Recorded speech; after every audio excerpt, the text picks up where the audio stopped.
నువ్వు ఎంత కష్టపడినా ఫలితం రావట్లేదా? అయితే ఈ వీడియో నీకోసమే. ఒక్క నిమిషం ఆగు. నీ జీవితంలో ఎప్పుడైనా ఇలా అనిపించిందా? నేను ఎంత కష్టపడినా నాకు ఎందుకు ఫలితం రావట్లేదు అని?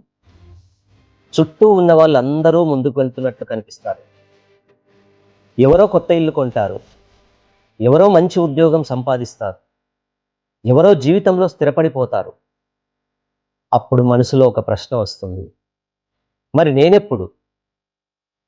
కానీ ఒక్క విషయం గుర్తుంచుకో. చెట్టు నాటిన వెంటనే పండ్లు రావు. మొదట అది నేలలో కనిపించకుండా వేర్లు పెంచుకుంటుంది. బయటికి ఏమి కనిపించకపోయినా లోపల అది ఎదుగుతూనే ఉంటుంది. నీ జీవితం కూడా అంతే.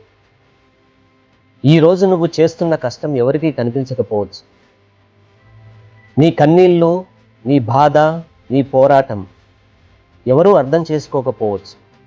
కానీ ప్రతి ప్రయత్నం నీ భవిష్యత్తును నిర్మిస్తోంది. కాబట్టి ఫలితం ఆలస్యమైందని నిరాశపడకు. దేవుడు నీకు ఇవ్వాల్సింది సరైన సమయంలోనే ఇస్తాడు. ఆగిపోకు, వదిలేయకు, నమ్మకం కోల్పోకు. ఎందుకంటే నీ జీవితంలో అద్భుతం జరగడానికి ఒక్క రోజు చాలు. ఆ రోజు ఈరోజు కూడా కావచ్చు.